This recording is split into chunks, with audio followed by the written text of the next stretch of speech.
Hello to all my friends out there. And so this video is prepping is a way of life.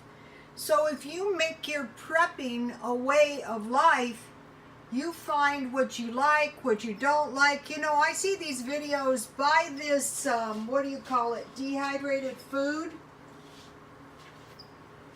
That might be okay for a day or two, but let's say you had to live on it for a year. Let's say you had to live on it 6 months. I think it'd be pretty bad. So this video is prepping as a way of life. Okay, so what I like to do is I like to make a little food the day before that I'm going to eat. And it saves me money and it saves me time. And it has to do with the stockpile. So last night before I went to bed, I made 4 cups of chamomile tea. The reason I made this one before I went to bed is because, you know, the tea gives me insomnia. But now today, you know, I'm going to be making myself a little pasta salad here in a minute. And I have a little tea to drink. Make your own ice cubes. It's thriftier. Okay, so now, as you guys know, I was doing the stealthy car living and the cheap RV living. And okay, so you're in one of these areas and you've got to evacuate and you have a little bit of an idea how to live in a car. Your chances of survival are going to be a little bit bigger, a little bit better. Okay, so today now, cheap RV living, and I believe God sets these people in place for a reason, is doing videos car living. So check that out. One of the things I want to say about car dwelling is, let's say if you have to live in your car, it might be smarter, instead of paying $64 for a buddy heater, use that $64 to drive totally out of that icy area, totally out of that flood-ridden area.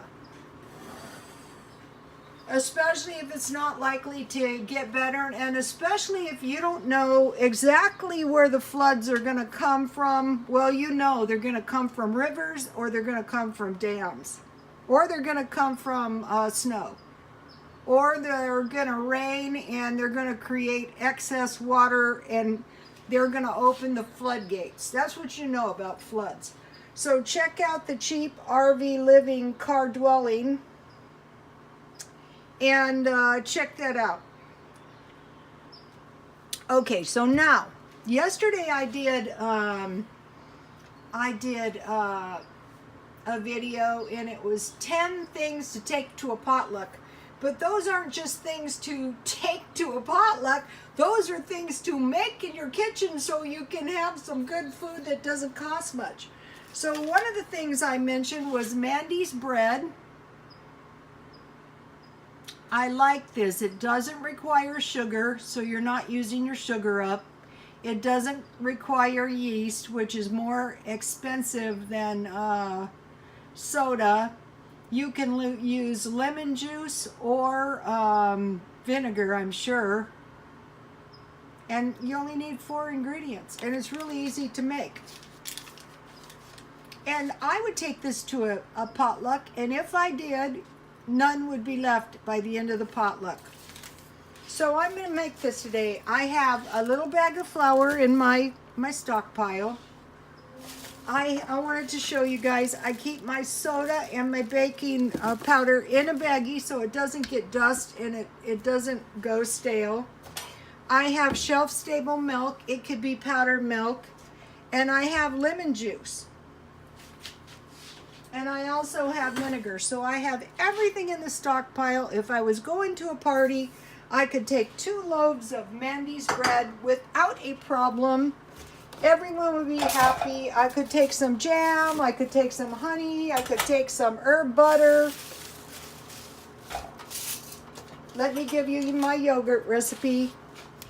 All you need to make this is some milk. You could use shelf-stable milk. You could use powdered milk. You could use evaporated milk and 1 yogurt. And then once you make this, you use your own yogurt to start the yogurt. You don't need... And so this way you'll never run out of yogurt. That's prepping as a way of life.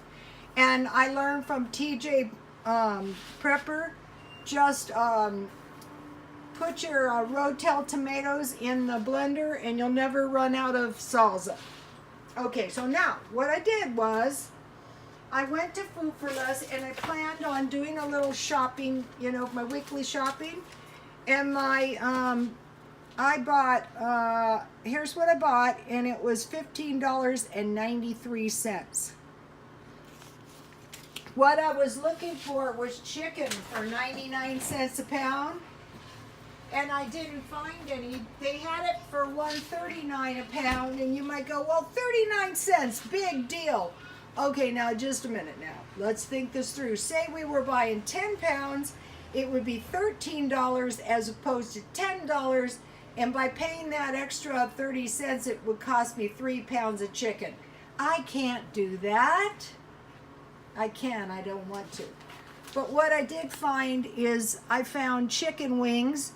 And so if you saw my video, one of the things I would take to a potluck would be barbecued chicken. And the way I make it is very easy. I want to show you guys what I use. I melt butter in a pan. I dust the chicken with flour, salt and pepper. I turn halfway. When it's almost done,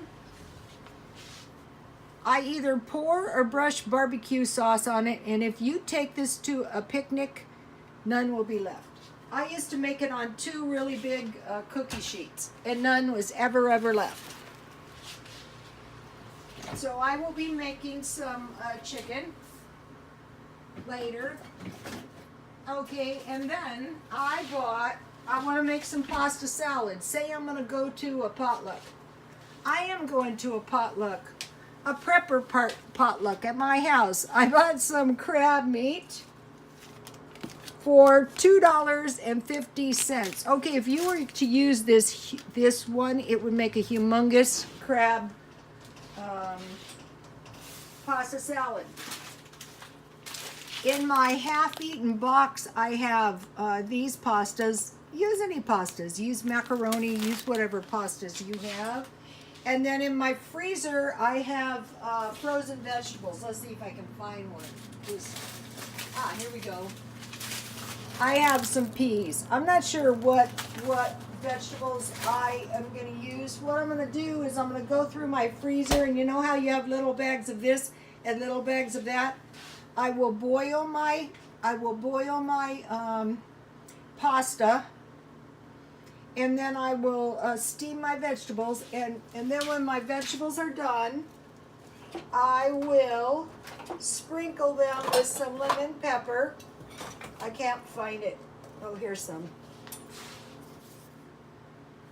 And then I will mix those together, and on the back of this, let's see, lemon juice, green onions, Italian seasoning, seasoned salt, red hot pepper, and tomatoes. Okay, so I know that's a good combination with the crab. So I bought some green onions, and when I use them, I will cut the top off and I will sprout them. And I bought some tomatoes and some carrots. I might not need the tomatoes and the carrots. And then, so I will mix my seasoning with my mayo, maybe a little milk to make it like salad dressing, and then I will pour that on my crab salad, pasta salad. I will show you guys when I make it, but I want to show you what I buy, what I'm thinking when I buy it. I went to Food for Less with the idea of finding cube steaks, But as you know, I like to buy, and then I also have olives all the time. This one was in my refrigerator. That one was in my stockpile. If you're gonna make a good macaroni salad, if you drain mixed vegetables and you put that in your macaroni salad with maybe a little chicken or, you know, any kind of ham and a little ranch dressing or mayonnaise, that makes a really good macaroni salad. Okay, I want to show you. When I stockpile, I usually buy 2. And this is a lot of tea. And this is all the teas I like. I also buy the 100 bags for $1. Okay, then, so I was looking for cube steaks. I was looking for chicken for no more than 99 cents a pound. And then I was looking for pizzas that I did find. Okay, so here's the good pizzas. I got these for $2.50, so they're about 60-something cents each. So these come in handy. Like, you know, on Friday night, you might want to have some pizza. But that does. I saw a guy one time buying like 10 packages. He was going to have pizza a lot. Okay, so now, my idea was to spend $10. So I got the pizzas, I got the crab meat. Let's see, what else did I get? The vegetables, the chicken wings. Okay, now, this is what threw me up over $10. They had this for $3.99, which is incredible cheap. Let me see, how much milk does this make? So it was like 25% cheaper than, you know, you can buy it anywhere. Let's see. It's in Spanish. I can't tell how many serving sizes this would be, but 1/4 cup goes in a cup, so that's a lot of powdered milk. And so this week I've been working on the stockpile, putting it in smaller boxes, and it's much better. And so, you know, I'll put it straight in here because I have shelves. These I like. I'm going to buy a lot of these. I have some almond milk. I have some soy milk, and I have a little evaporated milk in here. Not too much milk. I use my milk right out of the stockpile. So I got crab meat to make the pasta salad. I got the chicken, and I got the milk, which threw me over my $10. And then I bought Markdown cookies. Okay, this was a really good deal. You got a nice big muffin, and you got 5 or 6 cookies. Well, it'd probably be 5 cookies. So basically, you got 6 items, 6 big items for, say it was $1.20, so these would be about 25 cents each. That's an incredible good deal. So I bought those. So you might be going, well, why save $1 on the chicken? Why bother? Just pay. This chicken is normally $4.99. Why bother to do that? Well, this is why. Then you have this. I will make a fruit salad as well using my stockpile. So by saving $1 here, you can buy this. Okay.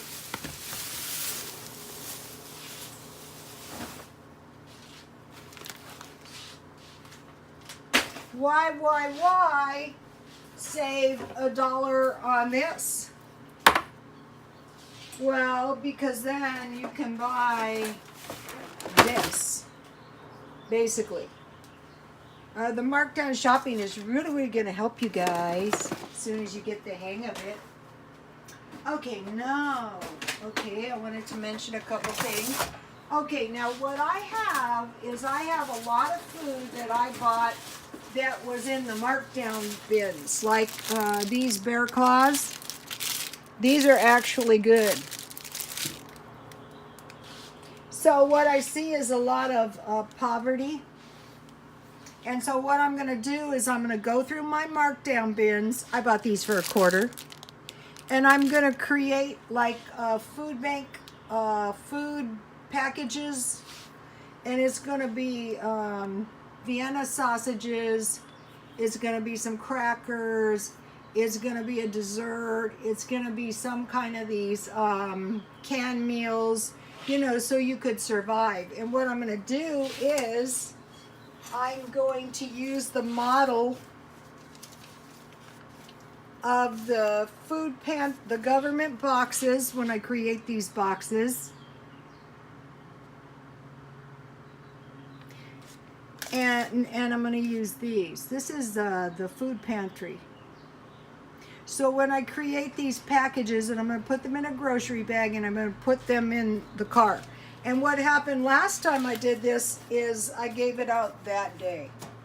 Okay, now let me give you 2 really good recipes. This is one of the followers left this meatball recipe, and I suggest you guys write the stuff down. Just jot it down. And then at the bottom is Pamela's grandmother's cake. Today when I'm doing the cooking, like I was going to a potluck, I have half a cake that I bought so dirt cheap, like 50 cents. I'm going to make that. But this cake with the blueberries, frozen blueberries, is really, really good. And I'm kind of busy because one of the things I'm working on is my 1.5 million view party. And so you might think that's no big deal, but when I first started this, I mean, it took me the longest time to get 200 views.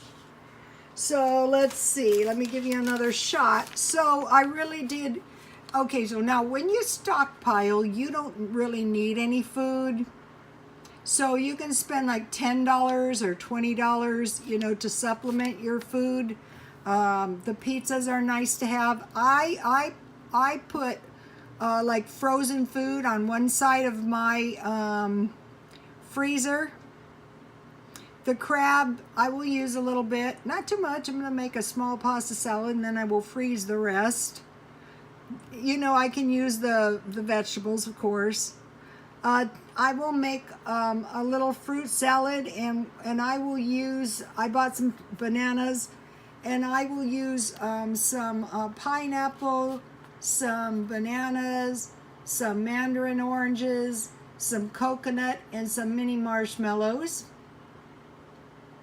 I will make some barbecued chicken. And this was the cookies. I will eat those with some tea. So this is all the prepping way I do the prep.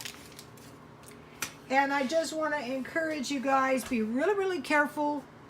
If you live in the flood areas, evacuate at the first sign of any kind of flooding, or if you live south of dams where they're going to open the floodgates, evacuate if you can before they open the floodgates. The best example I can think of, and people might be deeply offended, was Houston, Texas. That's what happens when they open those floodgates. Okay, you guys, God bless you all.